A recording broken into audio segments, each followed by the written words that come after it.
A text from my brother landed at 11:37 on a Tuesday night. I remember the time because I was still in my scrubs, sitting on the edge of my bed with a half-eaten granola bar in my hand, too tired to chew properly. My phone buzzed on the nightstand and I glanced at it the way you glance at things when your brain is already mostly offline. We've made a decision as a family. Your name is being removed from the Whitmore Family Trust. Don't contact Dad about this. It's final. I read it 3 times. Then I looked up at the ceiling. Then I read it again.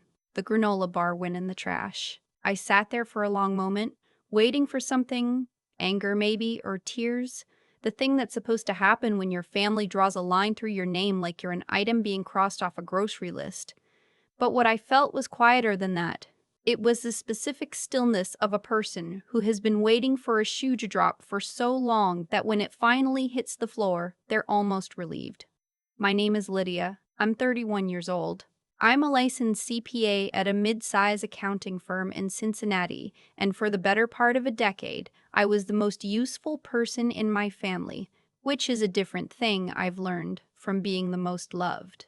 My brother's name is Derek. He's 4 years older than me, broad-shouldered, the kind of man who fills a doorframe and expects you to notice. He married his college girlfriend, Mara, 11 years ago in a ceremony that my parents paid for with money they didn't entirely have, and the two of them had been living the particular American dream that requires other people's quiet sacrifice to sustain. Nice house in a suburb of Columbus. 2 cars, both leased. A kitchen renovation my father described to his golf buddies as Derek's project, even though I'd written the check. My father is a proud man in the way that certain men of his generation are proud. Loudly, selectively, and at other people's expense. He worked in commercial insurance for 30 years, retired early, and had been slowly dismantling the financial cushion my parents spent their lives building.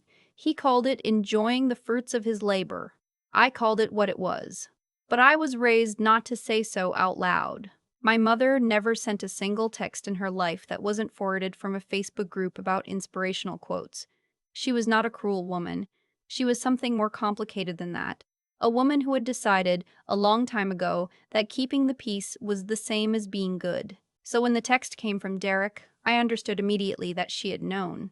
She'd probably been in the room when he sent it. I set my phone face down on the nightstand and opened my laptop. I'm an accountant. Numbers don't lie to me. People do, but numbers don't. And I had numbers. Years of them, organized in a spreadsheet I'd been maintaining since I was 24 years old, because even then, something in me knew I'd need a record. The first entry was from 7 years ago. My father called me the week before Christmas, his voice doing the thing it did when he was embarrassed. Clipped, businesslike, the emotion sandpapered down to a request. He needed $14,000. They'd taken out a second mortgage on the family home 10 years prior, and the balloon payment had come due faster than expected. I was 2 years into my career, still paying off student loans, still splitting rent with a roommate who left dishes in the sink. I put it on a payment plan with my savings and sent him the money in 3 installments. He sent me a fruit basket that December. A fruit basket with a card that said, "You're a good kid, Lydia." That was the last time he acknowledged it. The second entry, $8,500 for Derek and Mara's kitchen renovation. My father called it a loan. Derek called it a gift. Neither of them called it back. The third, $3,200 for Mara's car repair, then $1,800 for their property taxes when Derek's contracting business had a slow quarter, then $6 for their property taxes when Derek's contracting business had a slow quarter. Then $6,000 to cover my parents' Medicare supplement premiums for 18 months. When my father decided the premium was highway robbery and let it lapse without telling anyone. I found out when my mother mentioned offhandedly that she hadn't been able to fill her blood pressure prescription. The total, that Tuesday night, sitting on my bed in Cincinnati, was $47,300, not counting time. Not counting the 4 years I spent doing my parents' taxes for free, the quarterly estimated payments I'd set up for my father's side consulting work, the hours on the phone with insurance companies, the spreadsheets I built for Derek's business that he used for 3 years and never once said thank you for. I opened a new tab. I pulled up my firm's cloud-based file sharing portal, the one I'd set up for my family 3 years ago, organized every document they'd ever need: tax returns, insurance policies, property records, the trust documents themselves. I'd digitized 30 years of paper files. I'd labeled everything. I'd created a system so intuitive that even my father, who printed out emails to read them, could navigate it. I removed their access. It took 40 seconds, a few clicks, a password, a confirmation screen. Done. Then I went to the joint email account I'd set up to manage family correspondence with their accountant, their insurance agent, the HOA for my parents' community. I changed the password and forwarded the recovery email to myself. Then I called my bank and removed the automatic transfer I'd set up to cover my parents' supplemental Medicare premium, the one that came out of my checking account every single month, the one I'd never once been reimbursed for, the one my mother had never once acknowledged existed. I didn't cancel the policy. Canceling the policy would have sent them a letter. Instead, I simply removed my payment method from the portal and left the billing information blank.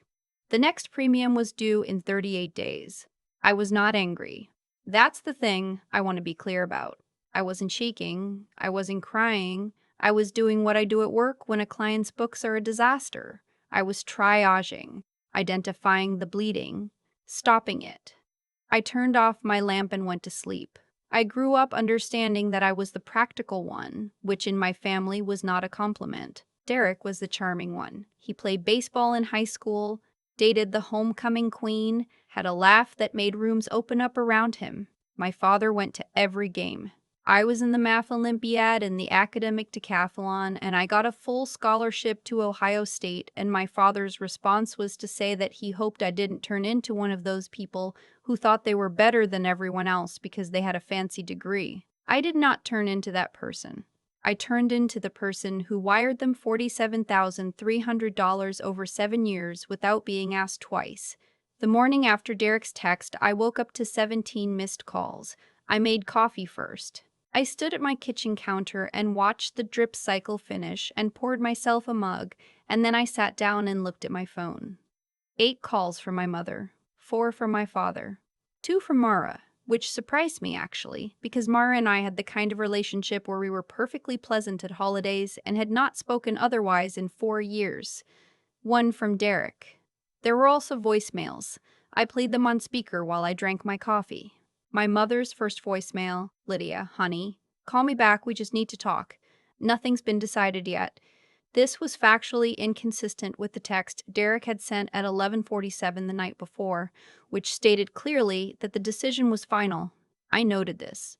My father's first voicemail: Lydia, this is your father. The accountant is saying there are documents missing. Call the office and sort it out. He sounded annoyed, the way he sounded when he was asking me to do something he considered beneath his attention. My father's third voicemail was different. His voice had a different texture, controlled, deliberate, the way it got when he was trying to sound calm and was not calm. I don't know what you think you're doing with those files, but I want them restored by end of business today. If they're not, I'm going to contact your firm. I'll tell them you've been mishandling client documents. I know people on the Ohio Board of Accountancy, Lydia. Don't think I won't use them.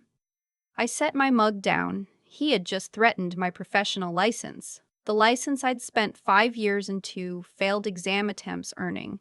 The license that was entirely, completely, solely mine. No inheritance, no help, no safety net.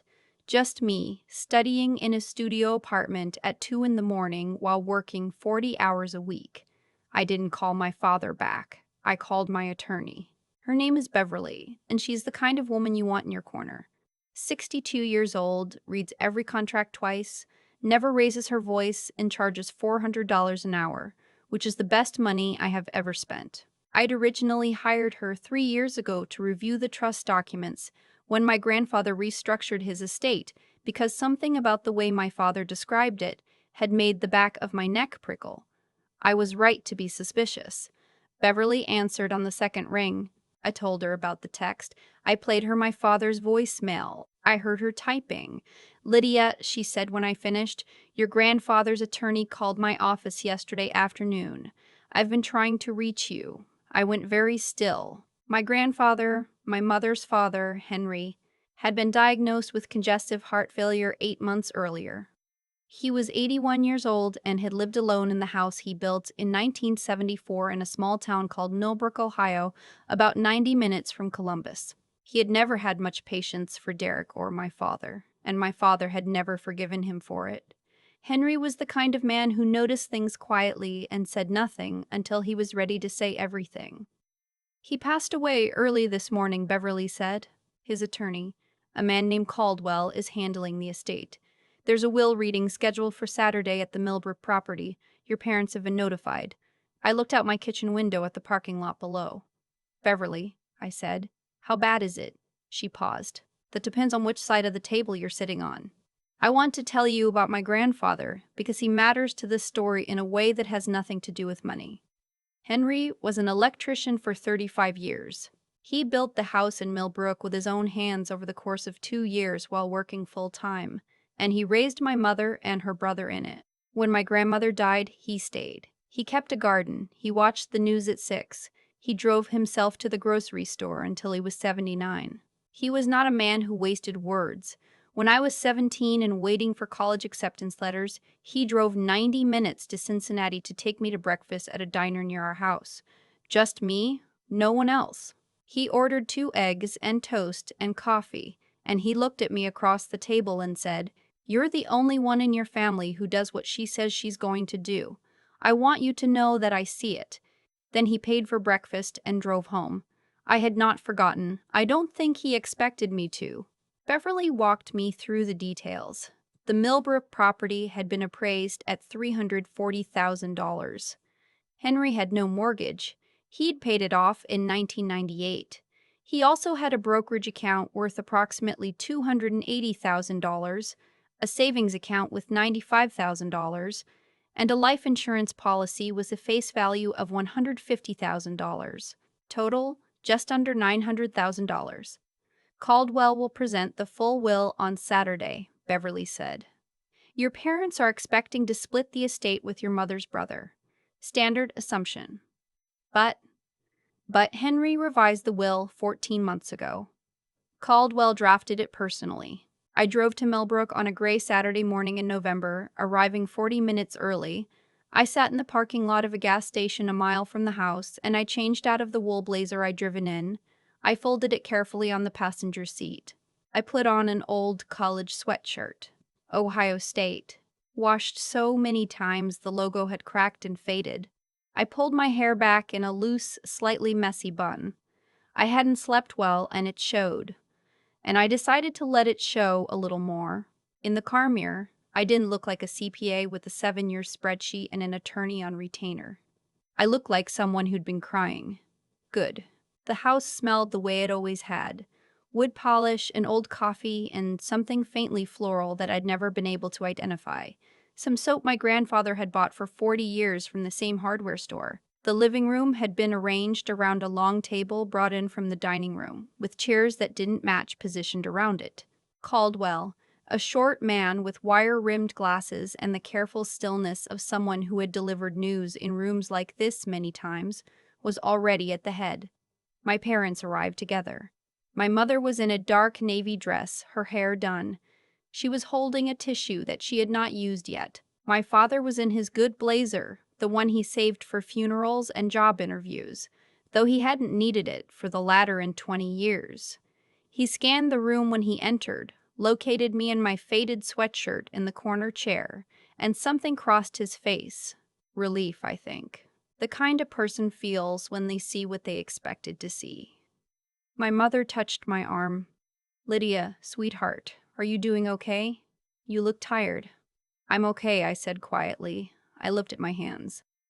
Derek came in last with Mara, who was dressed like she was attending a real estate closing. She glanced at me and then looked away, which told me she knew more than she was going to acknowledge. My mother's brother, Uncle Paul, was there too, though he'd flown in from Phoenix and looked slightly jet-lagged and uncomfortable, the way a person looks when they suspect they're about to be in the middle of something. Caldwell opened a folder. He didn't preamble. He just began. He listed the assets first. As he read each one, the property, The brokerage, the savings, the insurance policy. I watched my father's posture change. He straightened almost imperceptibly. He had come in expecting a conversation. He was recalibrating to a number. The total landed in the room like something physical. $865,000. Mara stopped moving. I mean that literally. She'd been adjusting her bracelet, and she stopped. My mother reached for my father's hand. The entirety of the estate, Caldwell said, looking up over his glasses, is bequeathed to Henry's granddaughter, Lydia. The silence was the kind that has texture. Then my father said, "That's not right." His voice was the controlled one, the one I'd heard in the voicemail.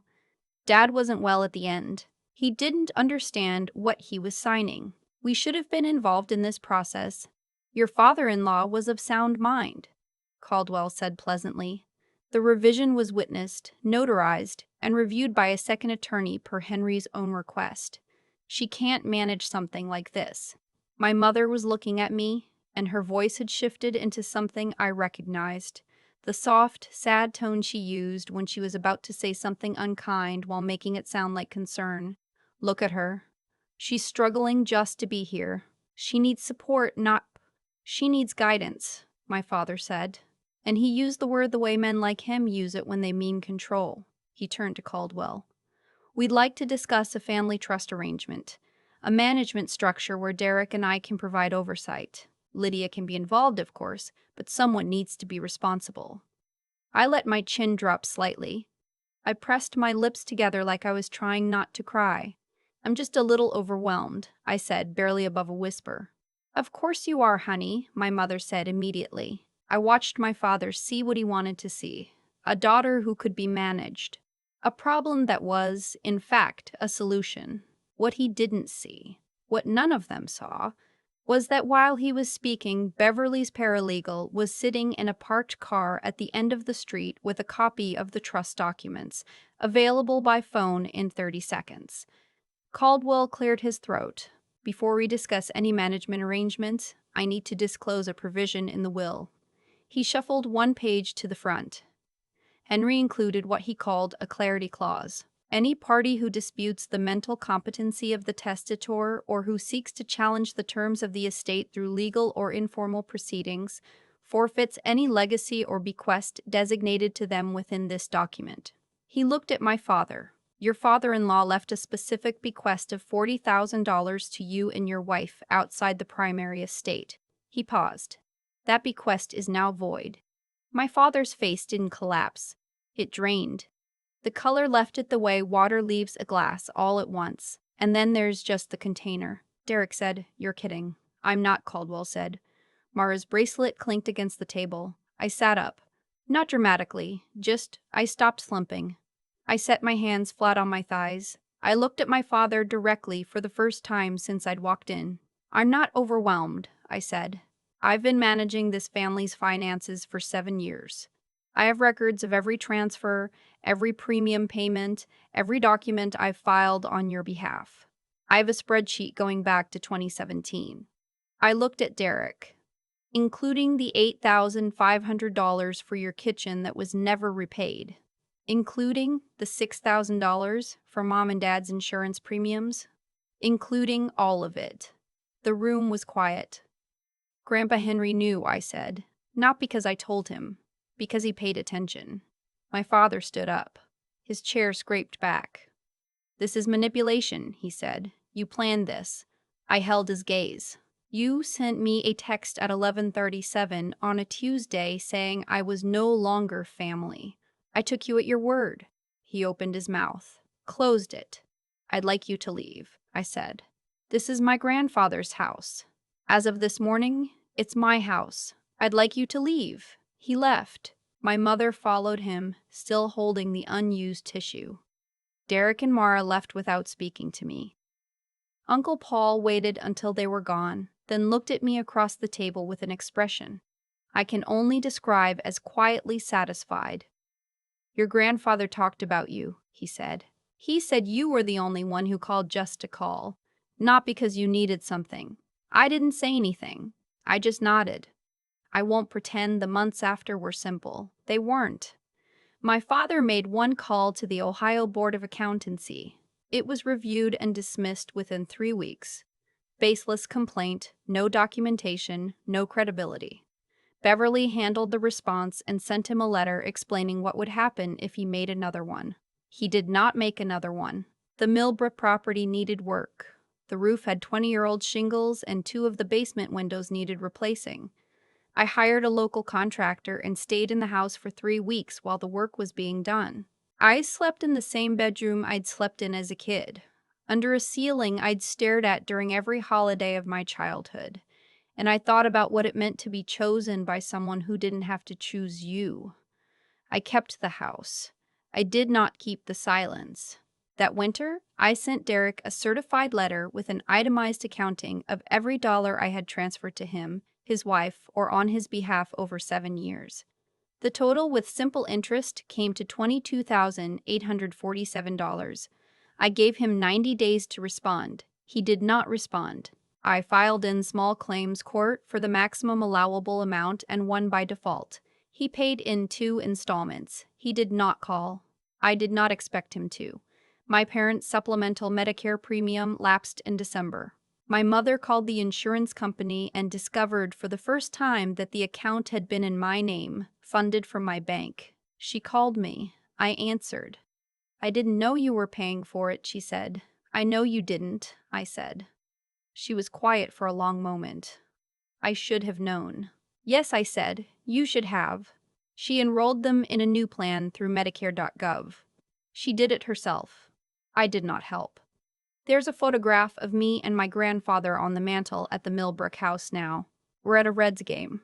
I'm maybe 9 years old, wearing a cap 3 sizes too big, and he's laughing at something off camera with his hand on my shoulder. I don't remember the specific day. I remember the feeling of it. The particular ease of being somewhere with someone who isn't keeping score. I keep the photograph because it's true. There's something people don't tell you about walking away from a family dynamic like the one I came from, which is that the grief doesn't go away just because you were right. You can be entirely correct. Receipts, spreadsheets, certified letters, a clarity clause and everything, and still sit in your grandfather's kitchen at 7 in the morning with a cup of coffee, listening to the house settle, and feel the weight of what it cost. But here's what I know now. After all of it, the people who treat you like a resource will never treat you like a person. No matter how much of yourself you give them, the accounting always comes due. The only question is whether you're the one who decides when. I decided. I changed the locks on the house in Millbrook the first week of December before the snow came. New deadbolt, new keypad code, new locks on the back door and the garage. The locksmith was a woman named Doris, who told me her daughter was also an accountant and charged me a fair rate. I drove home to Cincinnati through a light snowfall with the windows cracked, breathing cold air, and I thought about my grandfather saying, "I see it across a diner table 14 years ago." He saw it. That's enough. That's more than enough. That's everything. I've thought a lot about cause and effect since all of this happened. Not in any spiritual sense, just the plain, mechanical truth of it. Every action has a consequence that follows as surely as a balance sheet has to zero out. My father spent 30 years teaching me, without meaning to, that generosity without accountability is just a slow leak. Derek spent 11 years teaching me that people who take without asking will keep taking until something stops them. And my grandfather Henry spent 81 years teaching me quietly and consistently that the most powerful thing a person can do is simply pay attention. What strikes me most now is how predictable it all was once I stopped pretending otherwise. The people who needed me to be small were never going to let me grow on their terms. My father didn't threaten my license because he was desperate, though he was. He threatened it because it was the one thing I had built entirely without him, and that specific kind of independence had always made him uneasy. People who rely on your compliance will always aim for the thing that makes you most yourself. I don't say this with bitterness anymore. I say it as someone who finally understands the ledger. The ethical truth I keep coming back to is this. I had confused obligation with love for a very long time. I paid my parents' insurance premiums because I thought that was what good daughters do. I wrote checks for Derek's kitchen and Mara's card because I thought that keeping the peace was the same as keeping the family. It wasn't. It was just me absorbing costs that should have been distributed fairly and calling it love so I didn't have to feel angry about it. There is nothing virtuous about giving to people who have decided you owe them. That's not generosity, that's just a system they built to run on you. The intelligence part, the part I'm genuinely proud of, was the spreadsheet. 7 years of entries. Not because I was planning revenge. I wasn't. I kept records because I am an accountant, and I do not trust systems that lack documentation, including family systems. That habit, which my father probably would have called cold if he'd known about it, is the thing that gave me ground to stand on when I needed it most. Being prepared is not the same as being unfeeling. It is, in fact, one of the most caring things you can do for your future self. And the resilience. That took longer to understand. I had stayed in that dynamic for years, not because I lacked options, but because leaving felt like failure, like I was the one giving up. What I know now is that walking away from a system that diminishes you is not giving up. It is the decision to stop funding your own erasure. Henry saw me, not because I did anything extraordinary to earn it, but because I showed up as I actually was for years, consistently, without asking for anything in return. That is how you build the kind of trust that survives even a revised will, even a clarity clause, even a room full of people who expected to divide what wasn't theirs. The house in Millbrook is mine now. I changed the locks in December, before the first snow. I drove home through a light frost with the windows down, and I thought about a 9-year-old girl in an oversized baseball cap being told, "I see you," across a diner table. That was the inheritance that mattered. The rest was just math.